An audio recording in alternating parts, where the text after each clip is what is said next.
มื้อนี้พามาแกะกล่องซุ่มของมินิโซสาขาสวรรณเขตกันมื้อนี้จะมาพากแบบซิวๆนะทุกคนเริ่มทำอินเป็นน้องสตีฟตัวนี้เด้อทุกคนประมาณ 240,000 กีบนี่แหละเดี๋ยวแม่ค้าไปเช็คแล้วแม่ค้าเอาลงเพจตืมเด้อ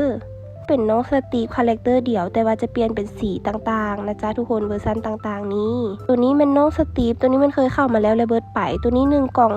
139,000 กีบเองทุกคนแม่ค้าอยากได้ตัวสีเข็ดแต่ว่าได้ตัวไหนนะแม่ค้าก็จื้อบ่ได้แล้วทุกคนนี่กำลังเปิดซอกบอลเปิดหาบอลเปิดบ่เห็น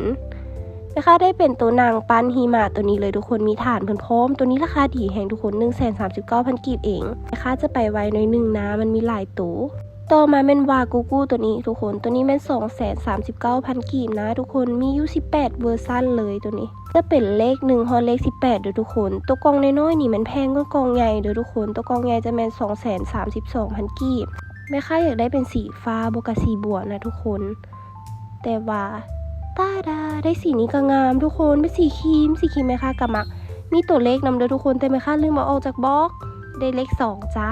มาบัดนี้เป็นกล่องใหญ่จะเป็นน้องกระต่ายทุกคนจะมีหูตั้งกับหูพับทุกคนแม่ค้าบ่ทันได้ให้เบิ่งข้างๆนี่จะมีสีเข็ดนะแม่ค้าอยากได้สีเข็ดแฮงมาเปิดกันเลยค่ะบ่ได้สีเข็ดก็ขอสีบัวซะเด้ได้สีม่วงแต่ว่าก็งามเลยทุกคนนี่น้องวากูกูกำลังดังเลยตัวนี้ชื่อคาสะนี่แหละแม่ค้าก็ยังอยากได้ซีเข็ดคือเก่าทุกคนบ่ฮู้ว่าสิได้ตัวใดบ่ได้ซีเข็ดก็ขอหน้าบล็อกซะปัญหาของแม่ค้าคือแม่ค้าซอกบอลแกะบ่เห็นนะทุกคนแต่ละกล่องนี่คือซอกบอลแกะบางกล่องก็อยู่หัวบางกล่องก็อยู่ท้ายเนาะแต่ว่าตัวนี้ก็แกะออกมาได้แล้วทุกคนนี่จะเป็นน้องแวมไพร์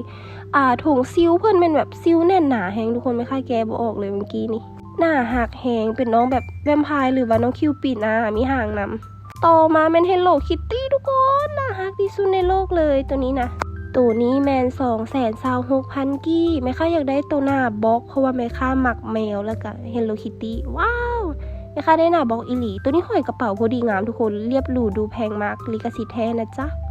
แล้วก็เห็ดล้มคือแม่ค้าถ่ายคนเดียวคือยากแฮงทุกคนเพราะว่าแบบกล่องซุ่มหลายแฮงแม่ค้าอยากได้ My Melody แมนตอนนั้นแม่ค้าบ่ฮู้ซื้อแม่ค้าฮู้แต่ My Melody จะได้บ่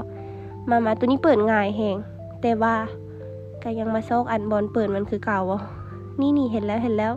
มาเปิดออกเลยทุกคนแท้แด